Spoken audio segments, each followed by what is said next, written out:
Hello guys, welcome back to our YouTube channel. तो देखिए, मैं आपका दोस्त अभय आज आप लोगों के साथ लेकर आया हूं वीडियो, जिसमें आज हम देखने वाले हैं जो भी सेमेस्टर 5 के स्टूडेंट हैं उन सभी के पास जो सब्जेक्ट है income tax law and practice की। आज मैं आप लोगों के साथ लेकर आया हूं यूनिट नंबर 4 की एक वन शॉट रिवीजन वीडियो, जिसके अंदर एक ही वीडियो के अंदर पूरी यूनिट आपको कवर करवाने वाला हूं। जितना भी कंटेंट आपके एग्जाम के लिए रेलेवेंट है, आपके सिलेबस में दिया गया है, सारी चीजें डिटेल में कवर करवाने वाला हूं। तो बिना देर के शुरू करेंगे हम अपनी आज की वीडियो। लेकिन अगर आपने अभी तक चैनल को सब्सक्राइब ना करा हो तो चैनल को जरूर सब्सक्राइब कर लें। वीडियो को लाइक करना ना भूलें, अपने सभी दोस्तों के साथ शेयर करना ना भूलें। जिन नोट्स में से मैं आपको ये कवर करवाने वाला हूँ वो सारे पेड नोट्स हैं। अगर आपको वो नोट्स चाहिए था वो आप उन्हें परचेज कर सकते हैं। 199 रुपीज में आपको पांचों यूनिट्स के नोट्स अवेलेबल मिल जाएंगे। नोट परचेज करने के लिए आप मेरे को व्हाट्सएप या टेलीग्राम पर डीएम कर सकते हैं। तो चलिए अब बिना देर के शुरू करते हैं हम अपनी आज की वीडियो। आज जो हम देखेंगे इनकम फ्रॉम अदर सोर्सेज वाला पार्ट। सबसे पहले देख लेते हैं इसमें हमें पढ़ना क्या क्या है। Income from other sources, income of other person included in assessee's, total income and aggregation of income and set off and carry forward of losses. ये हमें पूरी यूनिट के अंदर कवर करना है। पहला पार्ट हमारा स्टार्ट होता है इनकम फ्रॉम अदर सोर्सेज क्या होता है। तो सबसे पहले इसमें जो आपकी इनकम आती है वो कौन सी इनकम आती है, जो आपके बाकी चारों हेड हो गए उसमें इसके अलावा जो भी इनकम बचती है वो आपकी इस फिफ्थ हेड के अंदर आती है इनकम टैक्स में। ठीक है, तो सेक्शन 56 बेसिस ऑफ चार्ज किस तरीके से होता है इसमें। तो section 56 two of the act state that every kind of income which included in total income under the income tax act and which is not chargeable to income tax under any other head of income is chargeable to income tax under the head income from other sources. क्या बोला है कि ऐसी कोई भी income जो income tax के अंदर चार्ज होनी चाहिए, इनकम में इंक्लूड होनी चाहिए, बट वो आपके जो बाकी चारों हेड थे, income from house property, income from capital gain, profit and gains from business and profession and income from salaries, इन चारों के अंदर वो इनकम नहीं आई है। तो वो जो बची हुई इनकम है वो आपकी इनकम फ्रॉम अदर सोर्सेज के अंदर आ जाएगी। Under section 56 two the following income shall be chargeable under income from other sources. कौन कौन सी इनकम हमारी अदर सोर्सेज में आएगी? Lottery, gambling, betting, horse race, crossword puzzle, any other casual income, interest other than interest on securities, interest on securities, commission, family pension, royalty, director fees, subletting of house, dividend, tuition fees, interest other than interest on securities, commission from person other than employer, income from physical and mental work, income from land, income from letting out house property to subtenant, pay for member of the legislative assembly, income from unreported sources, income from family pension और income from maintaining horses for horse race। ये सारी जो income होती है ये आपकी income from other sources वाले tax head के अंदर टैक्स होती है। अब इन सारी इनकम में से आपको कुछ डिडक्शन अलाउड होते हैं सेक्शन 57 के अंदर। तो under section 57 income chargeable under income from other sources shall be computed after making the following deduction. क्या क्या डिडक्शन है? पहला है इन केस ऑफ डिविडेंड और interest on security any reasonable sum paid by of commission और remuneration to banker और any other person for purpose of realising such dividend और interest on behalf of assessee is deductible. क्या बोला है? अगर आपकी कोई डिविडेंड या इंटरेस्ट ऑन सिक्योरिटी की इनकम है तो उस इनकम को एक्वायर करने के लिए आपने अगर बैंकर को कोई कमीशन या रेमरेशन पे करी है तो वो आपको डिडक्शन मिल जाएगा उस इनकम में से। Interest on money borrowed for purchasing the share security can be claimed as deduction. आपने शेयर सिक्योरिटीज खरीदने के लिए कहीं और से पैसा बोरो करा, उसके ऊपर अगर आप कोई इंटरेस्ट दे रहे हैं तो आपकी जो अगर शेयर सिक्योरिटी से कोई इनकम आ रही है उसमें से आपको उस इंटरेस्ट का डिडक्शन मिल जाएगा। Next, where employee contribution to provident fund are treated as income of the assessee, it is included in income from other sources and deduction of sum credited by assessee to the employee's account in the relevant fund or before the due date will be allowed under this head। क्या बोला है? Employ का contribution अगर है provident fund में तो उसे हम असेसी की मतलब एम्प्लॉयर की इनकम ट्रीट करते हैं। It is included in his income for other sources, वो एम्प्लॉयर की अदर सोर्सेज की इनकम बन जाती है। और अगर एम्प्लॉयर एम्प्लॉय के अकाउंट में कोई भी अमाउंट ट्रांसफर करता है उस अमाउंट में से तो वो उसका डिडक्शन उस एम्प्लॉयर को मिल जाता है। नेक्स्ट है in case of the income in the nature of family pension received by widow और heir of deceased person, deduction of sum equal to 1/3% of such income of 15,000 whichever is less will be allowed. अगर family pension मिलती है किसी window को या legal higher को तो फिर उस केस में क्या होता है, आपको जो पेंशन मिली है उसका 1/3 पार्ट या फिर 15,000 इनमें से जो भी आपकी लेस वाली अमाउंट होगी उतना डिडक्शन आपको उस पेंशन में से मिल जाता है।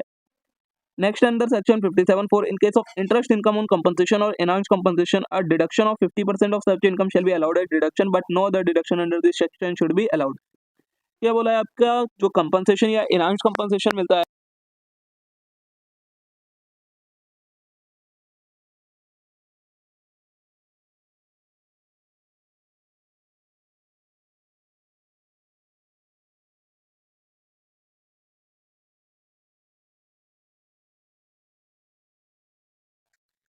नेक्स्ट क्या बोला है आपका कि जो आपको कंपनसेशन या इनहांस्ड कंपनसेशन मिलता है उसके ऊपर अगर आपकी कोई इंटरेस्ट इनकम होती है तो वो इंटरेस्ट इनकम भी इनकम फ्रॉम अदर सोर्सेज में काउंट होगी और उसमें आपको 50% का डिडक्शन मिल जाता है। अब क्या बोला है next, detail of description of some income of this head. जो हमने इनकम पढ़ी है इस हेड के अंदर उसमें से कुछ इंपॉर्टेंट जो इनकम्स हैं उनके बारे में कुछ एक्सप्लेनेशन है। जैसे फर्स्ट इनकम आती है जो इंपॉर्टेंट है डिविडेंड की। In ordinary language dividend means the sum received by share holder of company on distribution of its profit. जब एक कंपनी अपने प्रॉफिट को डिस्ट्रीब्यूट करती है तो जो उसके शेयर होल्डर होते हैं उन्हें जो शेयर मिलता है या अमाउंट जो रिसीव होती है उसे डिविडेंड कहा जाता है। अब डिविडेंड किस तरीके से टैक्स होता है, तो any dividend declare by company shall deem to be the income of share holder of the previous year in which it declare. जब कंपनी डिविडेंड डिक्लेयर करती है तो वो उसी ईयर में उस शेयर होल्डर की इनकम बन जाती है जिस ईयर में वो डिक्लेयर होता है। Any interim dividend shall deem to be the income of the share holder of previous year in which the amount of such dividend is unconditionally made available by the company to the member who are entitled to take it. देखिए जो final dividend होता है वो जब declare हो जाता है उसी ईयर में इनकम बन जाता है, लेकिन जो इंटरिम डिविडेंड होता है वो जिस ईयर में आपको मिलता है उस ईयर की इनकम बनता है। अब इंटरिम और फाइनल डिविडेंड क्या होता है ये आपको पता होगा। Dividend paid by an Indian company outside India shall deem to be accrue और अराइज इन इंडिया। अगर किसी कंपनी ने जो डिविडेंड पे करा है वो इंडिया के बाहर पे करा है, लेकिन वो कहाँ पर एक्रू और अराइज माना जाएगा, इंडिया के अंदर एक्रू और अराइज माना जाएगा। In case dividend received from a foreign company if the foreign company has deducted tax at source and not and nothing is paid to out of it to the government of India, the amount deducted as tax at source shall not be included in the dividend income of the company of the shareholder। क्या बोला गया है कि जो dividend receive होता है अगर आपको फॉरेन कंपनी से और फॉरेन कंपनी ने आपका टीसीएस काटा है बट वो गवर्नमेंट इंडियन गवर्नमेंट के पास डिपॉजिट नहीं करा है, तो जो टीसीएस काटने के बाद वाली अमाउंट है सिर्फ वो अमाउंट शेयर होल्डर की इनकम में मानी जाएगी, टीसीएस वाली अमाउंट उसकी इनकम में इंक्लूड नहीं होगी। ठीक है, next the income tax deducted at source from the dividend declared for the shareholder to is to be included in dividend income of the shareholder, and such the net amount of dividend received by shareholder has to be grossed up or increased by amount of tax deducted at source, and the shareholder gets credit in the assessment of the amount of tax deducted at source from the dividend declared by the company। क्या बोला है, अगर किसी company ने dividend pay करा है उसके ऊपर टीडीएस काट लिया है तो जो नेट अमाउंट होगी शेयर होल्डर को मिली होगी उससे पहले उसे ग्रॉस अप करना है, उसके बाद अपनी इनकम के अंदर इंक्लूड करना है और जो उसका टीडीएस कटा है उसका बेनिफिट उसे टैक्स के टाइम पर मिल जाएगा। अब डिविडेंड दो तरीके के होते हैं, नॉर्मल और फाइनल और एनुअल डिविडेंड और interim dividend. Any dividend declare by company at its annual general meeting shall deem to be the income of the previous year in which it is declare. Final dividend जो ऐसा dividend जो annual general meeting के अंदर declare होता है तो वो उसी ईयर में जिस ईयर में डिक्लेयर हुआ है उस ईयर की इनकम बन जाता है शेयर होल्डर की। इंटरिम डिविडेंड क्या होता है, any interim dividend is one of the which declare by company at any time prior to AGM. Any interim dividend shall to be the income of previous year in which the amount of such dividend is unconditionally made available to by the company to the member who is entitled to it।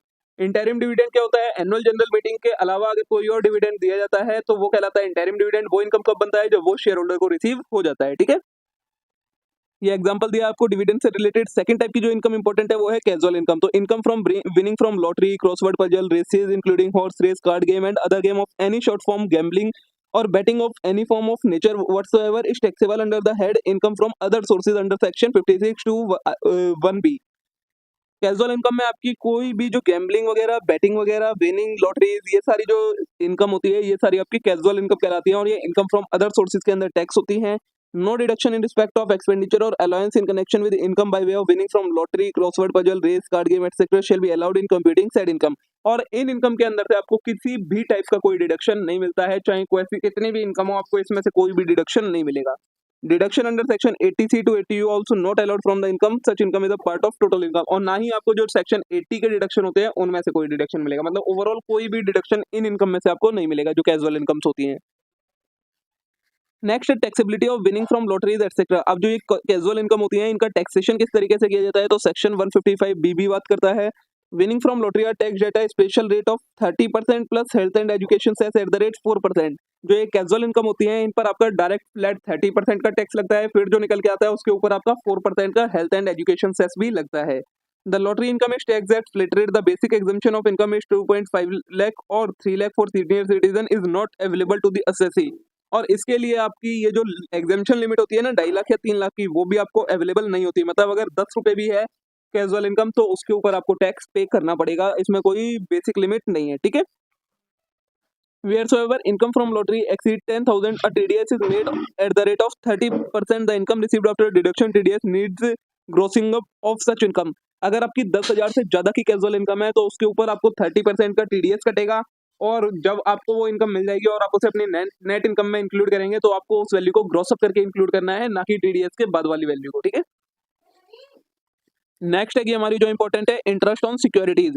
तो income from interest on securities chargeable on due basis बस ऐसी follow mercantile system of accounting in case books are maintained on cash basis the income is taxable on receipt basis. जो interest on securities की income होती है वो due basis पर charge होती है, मतलब जैसे ही आपके ऊपर ड्यू हो गई वो इनकम, मतलब आपको मिलने के लिए ड्यू हो गई, वैसे ही आपकी वो इनकम टैक्स हो जाएगी। अगर आप मर्केंटाइल सिस्टम फॉलो करते हैं, मतलब accrual basis of accounting follow करते हैं, अगर आप कैश बेसिस करते हैं तो फिर जब वो आपको मिल जाएगा तभी वो आपकी इनकम के अंदर इंक्लूड किया जाएगा, ठीक है। नेक्स्ट है interest on security does not accrue from day to day but become due on certain fixed date only which are mentioned on the security itself. It means that interest on security is chargeable to tax in the hand of one who hold the security as owner on due date of interest. जो interest on security मिलता है वो आपको day to day basis पर due नहीं होता है, वो आपको 6 मंथ 4 मंथ इस तरीके का कुछ टाइम पीरियड होता है, उसके बाद ड्यू होता है। तो उस टाइम पर जो होल्ड कर रहा होगा उन सिक्योरिटीज का, उस टाइम पर उसकी इनकम में वो टैक्स हो जाएगी।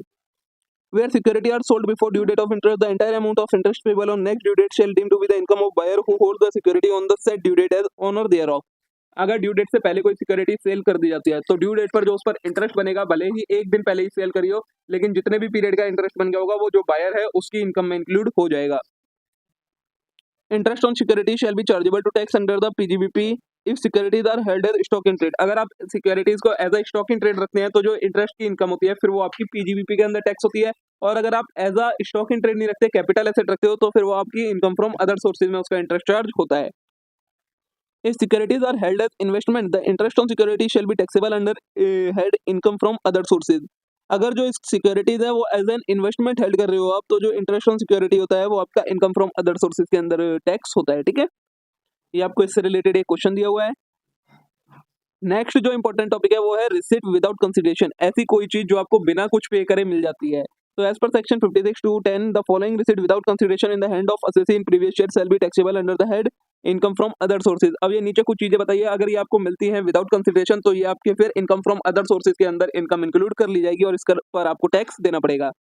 फर्स्ट है any money exceeding 50,000 in aggregate the whole of aggregate value of such amount shall be taxed. अगर 50,000 से ज्यादा की कोई अमाउंट आपको एग्रीगेट में बिना किसी कंसिडरेशन के मिल जाती है, आपने उसके बदले कुछ नहीं दिया है, तो फिर आपकी ये पूरी इनकम फ्रॉम अदर सोर्सेज के अंदर टैक्स हो जाएगी।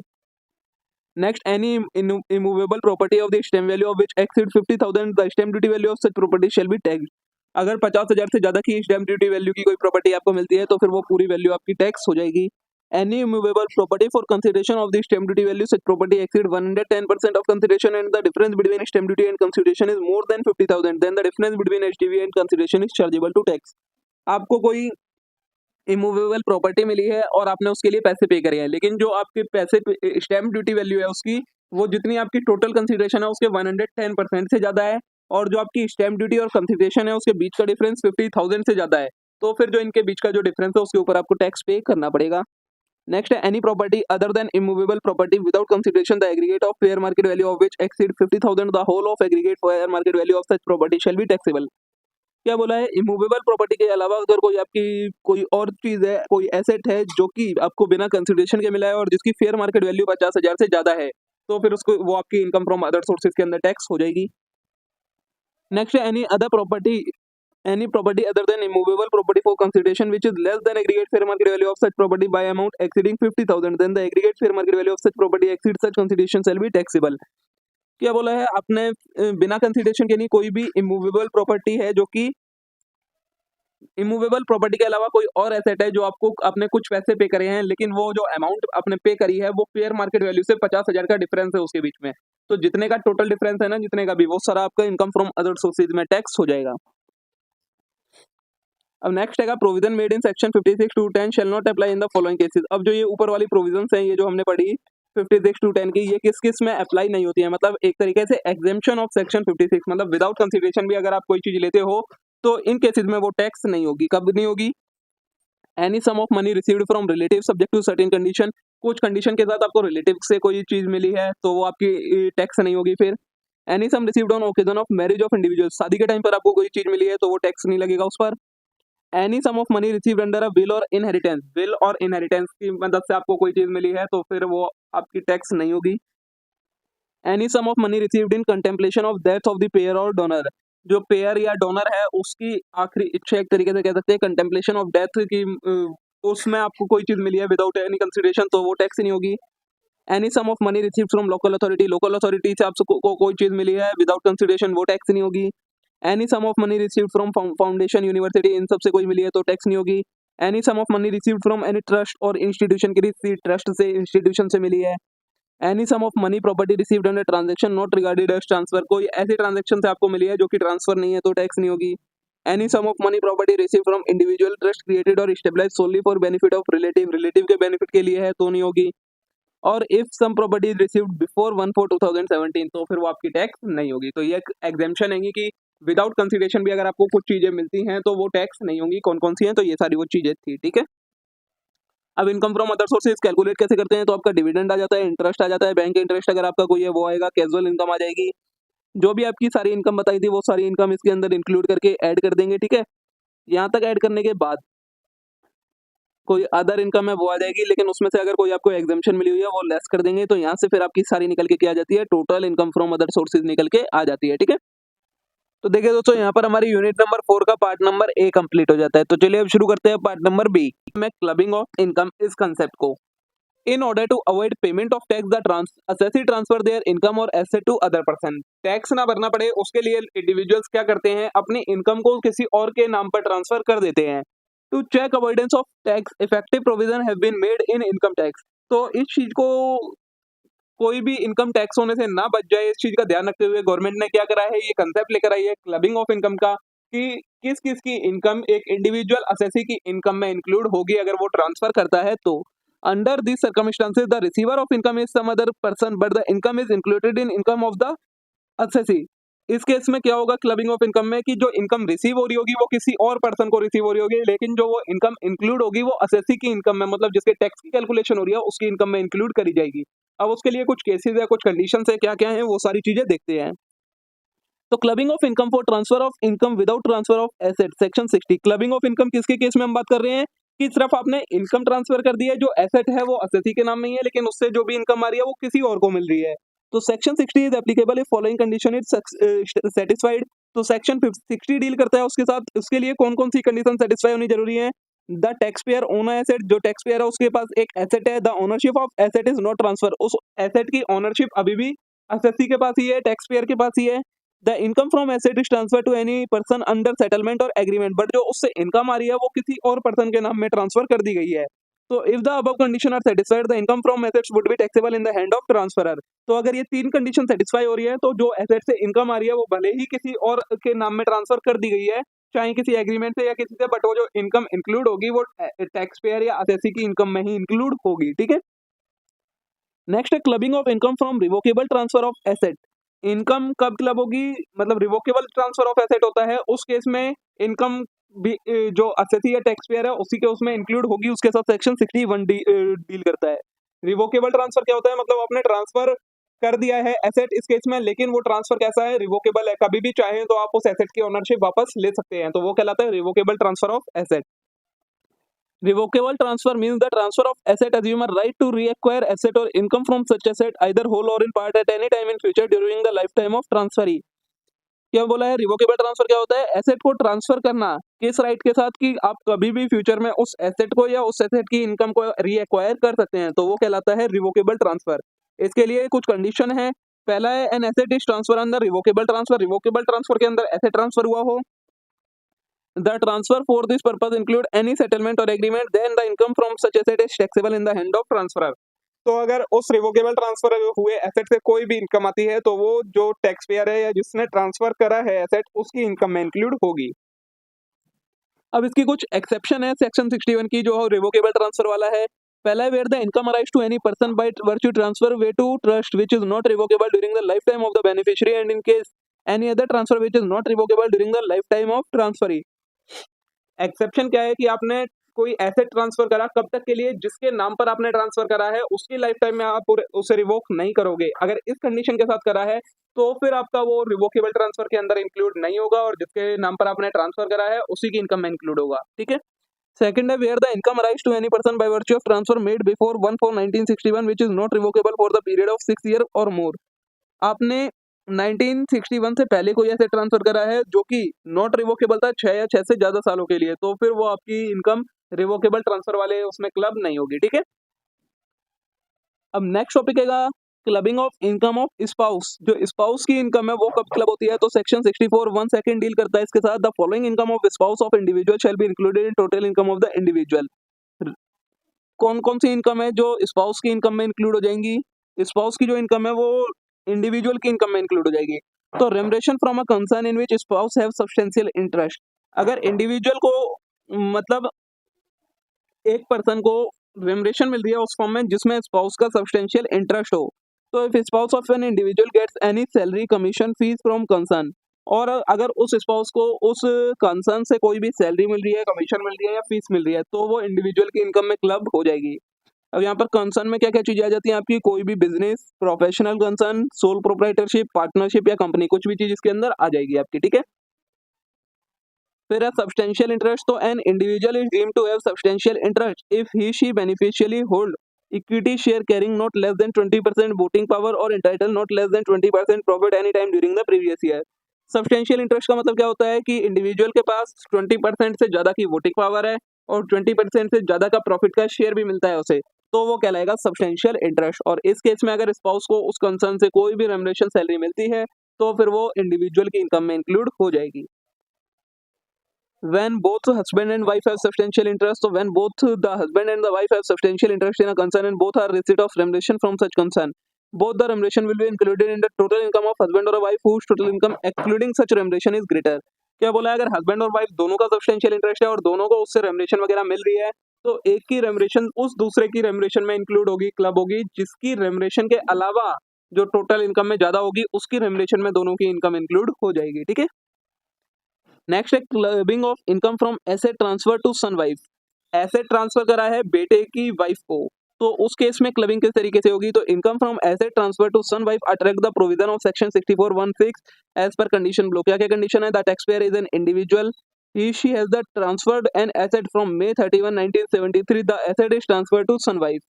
जो एसेट है वो May 31, 1973 के बाद कभी भी ट्रांसफर हुआ है और सन की वाइफ को ट्रांसफर करा है। The asset is transferred without adequate consideration, और बिना एडुकेट कंसिडरेशन के ट्रांसफर करा है। तो in case of such individual the income from asset is included in the income of tax payer who transfer the asset. तो ऐसे case में जो सन की वाइफ की अगर कोई इनकम मिलती है उस एसेट से, तो वो जिसने एसेट ट्रांसफर करा है उसकी इनकम के अंदर इंक्लूड हो जाएगी, ठीक है। नेक्स्ट है clubbing of income of minor child, section 64(1)(a) कि अगर माइनर चाइल्ड है तो उसकी इनकम किस तरीके से क्लब होगी। All income which arise or accrues to the minor child shall be clubbed in the income of his parents whose total income excluding minor income is greater. अगर minor child को भी कोई income होती है तो वो उसके पेरेंट्स की इनकम में इंक्लूड होगी। या पेरेंट्स में मदर की में होगी या फादर की में, ये जानने के लिए उस माइनर चाइल्ड की इनकम हटाने के अलावा जो पेरेंट्स की खुद की इनकम है वो जिसकी इनकम ज्यादा होगी उसकी इनकम के अंदर माइनर चाइल्ड की इनकम इंक्लूड हो जाएगी। However, in case parents are separated, the income of minor child will included in income of parents who maintain the minor child। अगर पेरेंट्स अलग अलग रहते हैं तो माइनर चाइल्ड की जो इनकम होगी वो उस पेरेंट्स की इनकम में इंक्लूड होगी जो उस माइनर चाइल्ड की देखरेख कर रहा होगा। एग्जेम्पशन टू पेरेंट्स, इसकी एग्जेम्पशन कब कब मिल जाती है? तो an individual shall be entitled to exemption of 1500 per annum in respect of each minor child if income of such minor child included in exceed that amount. क्या बोला है कि अगर माइनर चाइल्ड की इनकम पेरेंट्स की income में include होती है तो उन्हें 1500 पर एनम तक का एग्जेम्पशन मिल जाती है पर चाइल्ड, पर माइनर चाइल्ड पर, कि 1500 रुपए तक आपके एग्जाम्प्ट हो जाते हैं। However, if income of any minor child is less than 1500, the aforesaid exemption shall restricted to income so included in total income of the individual। अगर 1500 से कम की माइनर चाइल्ड की इनकम है तो फिर जितनी सिर्फ इनकम है उतने की ही पूरे की एग्जेम्पशन आपको मिल जाती है। When section 16(1) is not applicable, अब वो कौन कौन से केसेस हैं जब ये वाला सेक्शन एप्लीकेबल ही नहीं होता है? तो in case of income of minor child is following sources the income of minor child not clubbed in with the income of parents. अगर नीचे कुछ तरीके बताए हैं, अगर उन सोर्सेज से माइनर चाइल्ड को इनकम होती है तो फिर वो इनकम पेरेंट्स की इनकम में इंक्लूड नहीं होगी। कौन कौन सी income of minor child on account of any manual work. Minor child कोई मैनुअल वर्क कर रहा है जिसकी वजह से उसे इनकम हुई है तो वो पेरेंट्स की इनकम में नहीं आएगा। Income of minor child on account of any activity involving application of his skill, talent, specialised knowledge and experience. Minor child की स्किल, टैलेंट, स्पेशलाइज्ड नॉलेज और एक्सपीरियंस की वजह से अगर कोई इनकम आई है तो वो उसकी इनकम के अंदर इंक्लूड नहीं होगी। नेक्स्ट है income of minor child suffering from any disability specified under section 80U। Minor child को कोई डिसेबिलिटी है उसकी वजह से उसको कोई इनकम हुई है कोई पेंशन वगैरह की, तो वो पेरेंट्स की इनकम के अंदर इंक्लूड नहीं होगी, ठीक है। ये आपके केसेस हैं कब कब माइनर चाइल्ड की इनकम इंक्लूड नहीं होगी। तो देखिए यहाँ पर इसका पार्ट बी कंप्लीट हो गया। अब स्टार्ट करते हैं हम पार्ट नंबर सी। इसका मतलब क्या होता है set off and carry forward of losses का, कि अगर आपको सारी इनकम इंक्लूड करके सारे डिडक्शन देकर अगर आपका कोई लॉस हो जाता है, लॉस बनता है, तो उस केस में आपका वो लॉस किस तरीके से खत्म होगा, सेट ऑफ किस तरीके से होगा इनकम के अगेंस्ट, और आपका वो जो लॉस है वो किस तरीके से आप आगे के ईयर्स में सेट ऑफ करने के लिए कैरी फॉरवर्ड कर सकते हैं उससे रिलेटेड। तो सेट ऑफ लॉसेस का मतलब क्या होता है, set off loss means adjusting the loss against the profit और income of that particular year. किसी पर्टिकुलर ईयर में किसी हेड में आपको गेन हुआ है और दूसरे हेड में आपको लॉस हुआ है, तो एक हेड के लॉस को उसको आप किस इनकम के साथ सेट ऑफ कर सकते हैं वो देखेंगे। Losses that are not set off against the income of same year can be carry forward to the subsequent year for the set off against the income of those year. अगर आपका loss इस year में set of नहीं होता है तो आगे की ईयर में आप उसे किस तरीके से कैरी फॉरवर्ड कर सकते हैं जिसकी मदद से क्या हो आपका वो लॉस आगे की ईयर में सेट ऑफ हो जाए। A set of could be N intra head set of और इंटर हेड सेट ऑफ। जो सेट ऑफ है वो आपका दो तरीके का हो सकता है, इंट्रा हेड और inter head. Intra head set of क्या होता है, the loss from one source of income can be set off against income from any other source under the same head of income. Same income के head के अंदर जो आपका income जो loss हुआ है वो उसी हेड की इनकम के गेन के साथ सेट ऑफ होगा, वो कहलाता है intra head set off. For example loss from business A can be set off against profit from business B. Business A के अंदर आपका लॉस है वो सेट ऑफ हो जाए आपके बिजनेस बी के प्रॉफिट के साथ, वो कहलाएगा इंट्रा हेड सेट ऑफ। ठीक है, अब है exception to an intra head set off. तो मतलब ये जो इंट्रा हेड सेट ऑफ है इसकी भी कुछ एक्सेप्शन है, किन किन केसेस में इंट्रा हेड सेट ऑफ नहीं होता है। तो loss from speculative business will only be set off against the profit of speculative business. जो स्पेकुलेटिव बिजनेस होते हैं उनका अगर लॉस है तो वो सिर्फ स्पेकुलेटिव बिजनेस के प्रॉफिट के अगेंस्ट ही सेट ऑफ होगा। One can not adjust the loss of speculative business with the income from any other business. हम स्पेकुलेटिव बिजनेस के लॉस को किसी और बिजनेस की इनकम के साथ सेट ऑफ नहीं कर सकते। नेक्स्ट है less loss from activity of owning and maintaining resources will only be set off against the profit of activity of owning and maintaining resources. वही रिसोर्सेज का जो बिजनेस है अगर उससे कोई लॉस हुआ है तो वो उसी बिजनेस के प्रॉफिट के अगेंस्ट सेट ऑफ होगा। Long term loss will only be adjusted toward long term capital gain. जो लॉन्ग टर्म कैपिटल लॉस होते हैं वो लॉन्ग टर्म कैपिटल गेन्स के अगेंस्ट ही सेट ऑफ होंगे। However a short term capital loss can be set off against both long term and short term gains. But जो एक short term capital loss होता है वो आपका शॉर्ट टर्म कैपिटल गेन और लॉन्ग टर्म कैपिटल गेन दोनों के against set of हो सकता है। नेक्स्ट है loss from specified business will be set of only against the profit of specified business. जो स्पेसिफाइड बिजनेस है उनका जो लॉस है वो आपके स्पेसिफाइड बिजनेस के प्रॉफिट के अगेंस्ट ही सेट ऑफ होगा। But the loss from any other business can be set off against profit of specified business. लेकिन अगर किसी और बिजनेस का लॉस है तो वो आपका स्पेसिफाइड बिजनेस के प्रॉफिट के साथ सेट ऑफ हो सकता है। ठीक है, ये आपका इंट्रा हेड सेट ऑफ और उसकी एक्सेप्शन थी। नेक्स्ट आता है इंटर हेड सेट ऑफ। तो after the intra head adjustment the taxpayer can set of remaining loss against income of other head. ये तो उसी हेड के अंदर की बात होगी कि एक बिजनेस का दूसरे बिजनेस से एक कैपिटल गेन दूसरे कैपिटल गेन से। लेकिन अब अगर फिर भी लॉस बच जाता है तो एक हेड का लॉस दूसरे हेड की इनकम के साथ सेट ऑफ हो सकता है, लेकिन उसके उसके भी कुछ आपके रूल्स हैं। Loss from house property can be set off against income from any other head. जो हाउस प्रॉपर्टी का लॉस है वो आपका किसी भी हेड की इनकम के साथ सेट ऑफ हो सकता है। Business loss other than speculative business can be set off against any income except income from salary. जो बिजनेस का लॉस है, बिजनेस के लॉस में आपका स्पेकुलेटिव वाला लॉस हटाकर बाकी अगर कोई और बिजनेस का लॉस है तो वो आपका किसी और हेड की सभी इनकम के साथ सेट ऑफ हो सकता है। सिर्फ इनकम फ्रॉम सैलरी वाले हेड की अगर इनकम है तो उसके साथ सेट ऑफ नहीं होगा, बाकी किसी भी इनकम के साथ सेट ऑफ हो सकता है। One need also note that following loss can not B set off against any other head of income. ये जो लिस्ट दी है ये ऐसे लॉस है आपके जो किसी और इनकम के हेड के साथ सेट ऑफ नहीं होंगे। स्पेकुलेटिव बिजनेस का, स्पेसिफाइड बिजनेस का, कैपिटल लॉस होते हैं वो किसी और के साथ सेट ऑफ नहीं होंगे। लॉस फ्रॉम हॉर्स रेसिस के बिजनेस का और कैरी फॉरवर्ड लॉसेज जो होते हैं वो किसी और हेड के साथ आप सेट ऑफ नहीं कर सकते। After making the appropriate and permissible intra-head adjustment, there could still unadjusted losses. These unadjusted losses can be carried forward to future year for adjustment against income of this year. The rules regarding carry forward differ slightly for different head of income. अब intra head set of, inter head set of करने के बाद भी कुछ ऐसे losses बच जाते हैं जो आपके सेट ऑफ नहीं हो पाते, तो उन्हें हम क्या करते हैं फ्यूचर ईयर्स में कैरी फॉरवर्ड कर लेते हैं कि आगे की ईयर्स में अगर इससे कोई इनकम होगी उसमें हम इसे सेट ऑफ कर लेंगे। तो ऐसे लॉसेस को कैरी फॉरवर्ड करने के भी कुछ रूल्स होते हैं, कुछ लिमिटेड टाइम तक हम कैरी फॉरवर्ड कर सकते हैं जिसके बारे में सभी के रूल्स अलग अलग हैं।